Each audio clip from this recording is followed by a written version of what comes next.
नमस्कार स्टूडेंट्स, मैं Sunil Bhatt, lecturer mechanical engineering, government polytechnic college Dungarpur.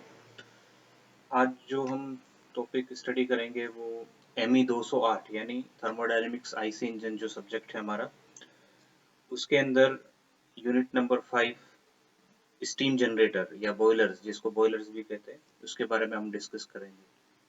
तो सबसे पहले देखिए, स्टीम जनरेटर या स्टीम बॉयलर का क्या मतलब है।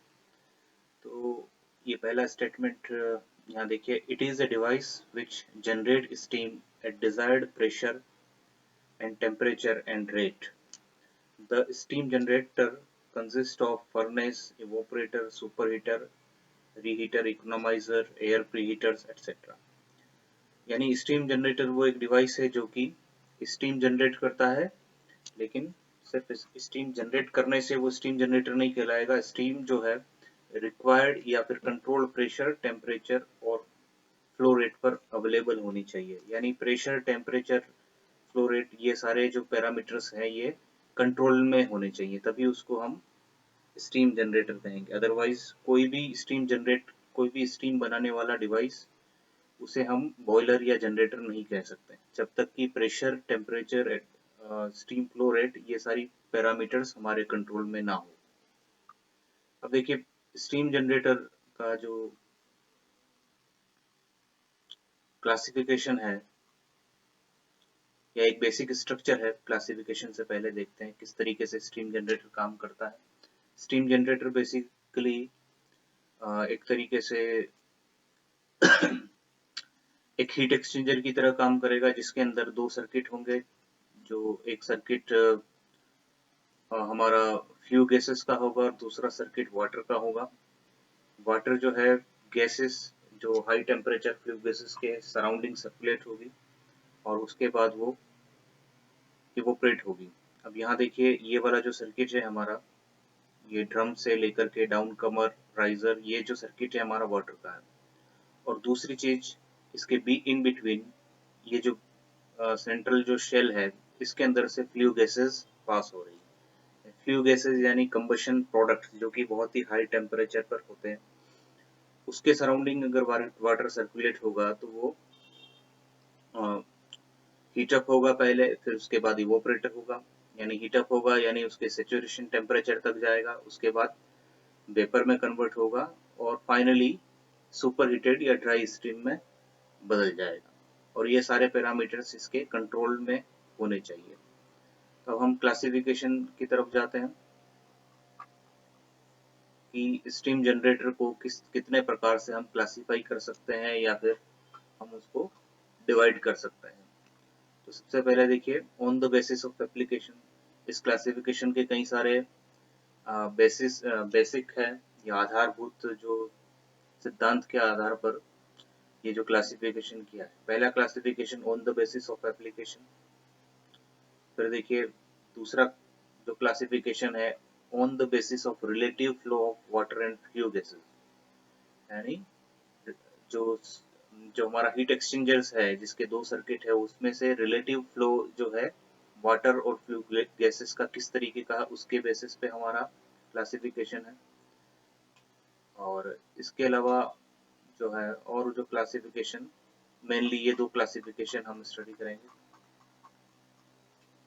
तो यहाँ देखिए, एप्लीकेशन बेसिस पे जो क्लासिफिकेशन है वो पहला है यूटिलिटी स्टीम जनरेटर। यूटिलिटी पहले मैं नाम रीड कर रहा हूँ, यूटिलिटी स्टीम जनरेटर पहला। उसके बाद देखिए, industrial steam generator, marine steam generator, locomotive boiler. तो यूटिलिटी स्टीम जनरेटर क्या है, ये देखिए, these are used for utility for electrical power generating plants. यानी बिजली पैदा करने वाले जो प्लांट्स होते हैं, वहां पर जो बॉयलर रखा होता है वो यूटिलिटी स्टीम जनरेटर या बॉयलर कहलाता है। इसमें भी तीन तरीके के हैं, सब क्रिटिकल और सुपर क्रिटिकल। सब क्रिटिकल का मतलब, इसमें भी दो तरीके के हैं। सब क्रिटिकल का मतलब जिसका प्रेशर जो है क्रिटिकल प्रेशर से कम है। सुपर क्रिटिकल का मतलब जिसका प्रेशर जो है क्रिटिकल प्रेशर यानी 221.2 बार से ज्यादा है। फिर देखिए, दूसरा जो है एप्लीकेशन टाइप में, इंडस्ट्रियल स्टीम जनरेटर। तो mainly use for process industries. यानी जो टायर इंडस्ट्री है, प्लास्टिक इंडस्ट्री है, शुगर इंडस्ट्रीज है, वहाँ पर हीटेड स्टीम या हीटेड वाटर की जो जरूरत पड़ती है वो सप्लाई करने के लिए या फिर किसी कमर्शियल कॉम्प्लेक्स में, हॉस्पिटल्स में, वहाँ पर स्टीम सप्लाई करने के लिए जो स्टीम जनरेटर या बॉयलर होता है वो इंडस्ट्रियल बॉयलर कहलाता है। फिर इसमें एप्लीकेशन टाइप में और देखिए, marine ship steam generator, these are used for marine ship application. और जितने भी इसके अंदर भी सुपर हीटेड स्टीम प्रोड्यूस होती है, लेकिन लो टेम्परेचर, लो प्रेशर पे ये रहता है।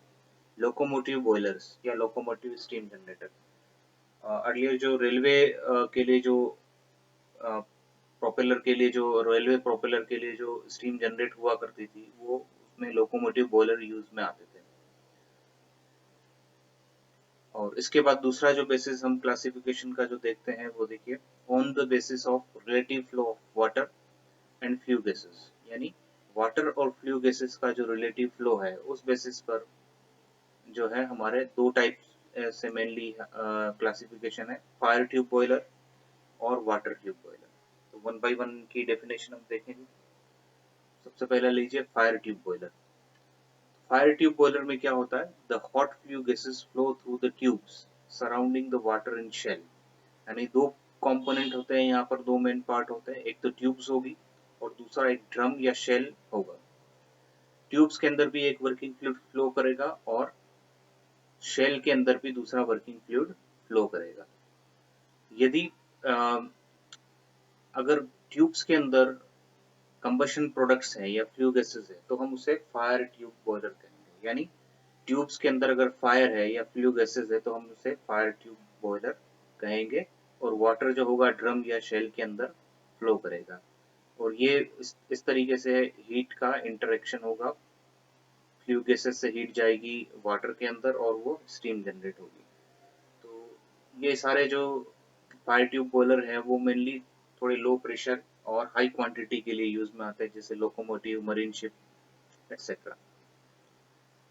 और इसके अंदर भी दो टाइप के हैं, एक्सटर्नली फायर्ड और इंटरनली फायर्ड। फिर हम बात करते हैं, देखिए, वाटर ट्यूब बॉयलर्स। तो वाटर ट्यूब बॉयलर्स की अगर बात करें तो वाटर ट्यूब बॉयलर्स में अगेन वही स्ट्रक्चर होगा,